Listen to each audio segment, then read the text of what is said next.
Assalamualaikum warahmatullahi wabarakatuh.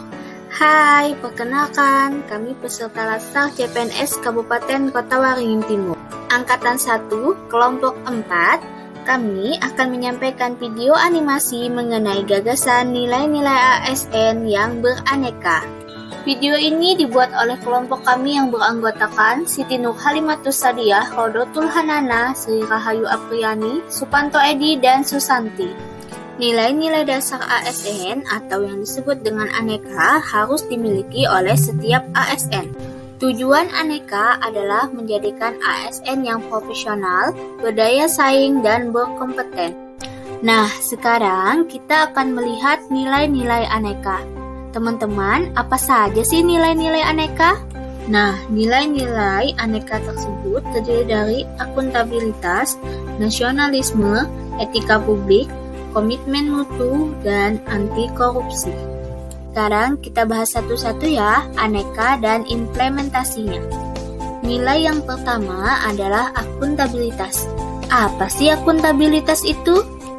Akuntabilitas merupakan kewajiban setiap individu, institusi, maupun kelompok untuk memenuhi tanggung jawab yang menjadi amanahnya. Nilai-nilai akuntabilitas yaitu kepemimpinan, transparansi, integritas, tanggung jawab, keadilan, kepercayaan, keseimbangan, kejelasan, dan konsistensi.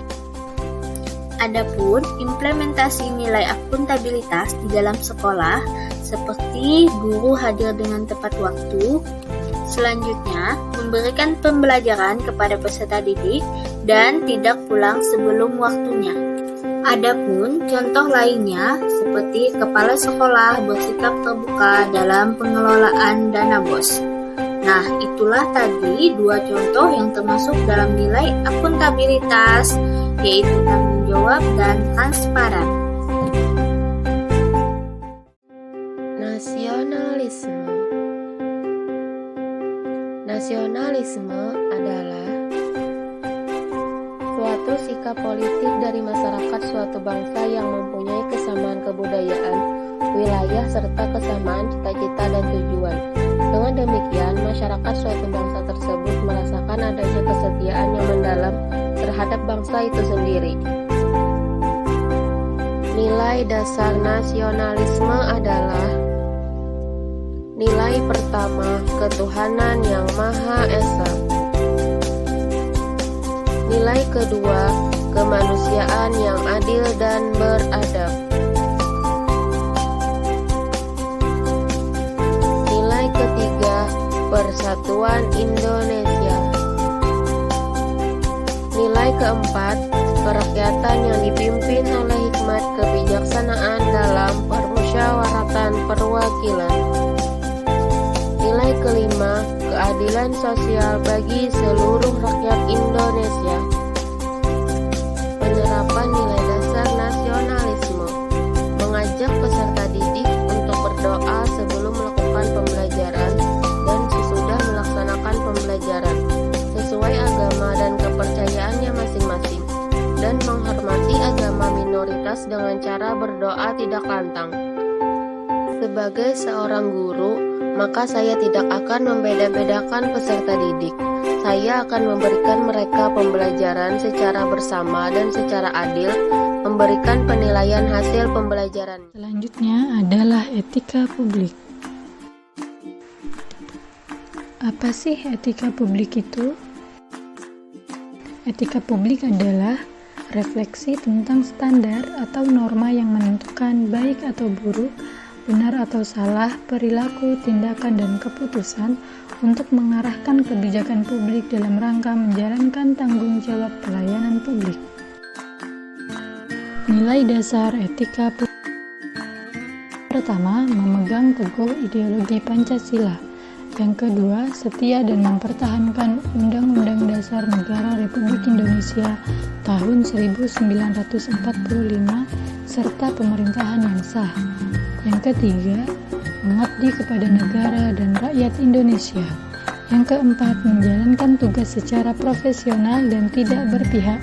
Yang kelima, membuat keputusan berdasarkan prinsip keahlian. Yang keenam, menciptakan lingkungan kerja yang non-diskriminatif. Yang ketujuh, memelihara dan menjunjung tinggi standar etika luhur.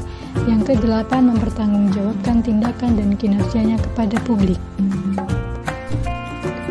Yang kesembilan, memiliki kemampuan dalam melaksanakan kebijakan dan program pemerintah.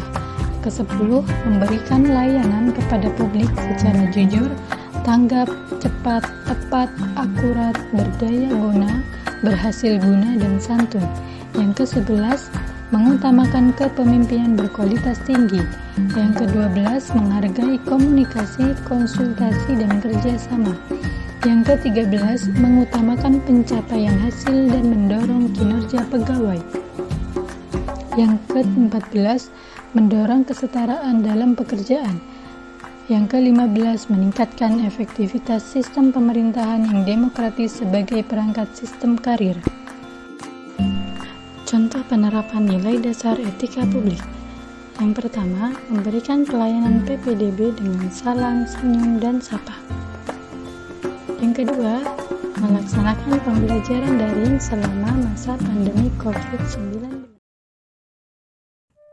Seiring dengan perkembangan ilmu pengetahuan dan teknologi, telah mendorong terjadinya ledakan akses informasi menjadi semakin mudah dan cepat.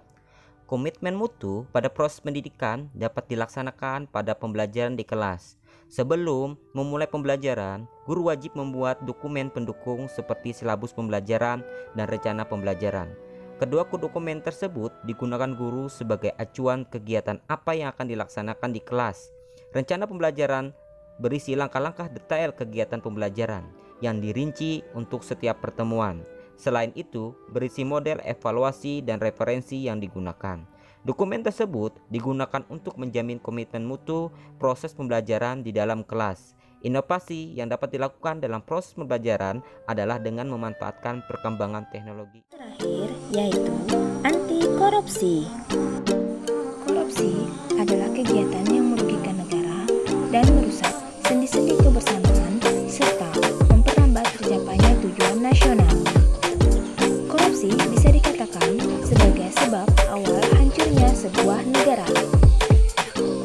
Adapun contoh anti korupsi dalam dunia pendidikan yaitu: yang pertama, sebagai seorang guru, kita menolak dengan sopan ketika ada orang tua murid memberi uang untuk menaikkan anaknya supaya naik kelas.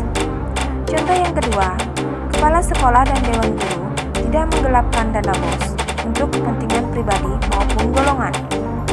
Contoh yang ketiga, tidak korupsi waktu, yaitu tiba dan pulang bekerja sesuai dengan peraturan jam yang berlaku. Nilai-nilai dasar anti korupsi yaitu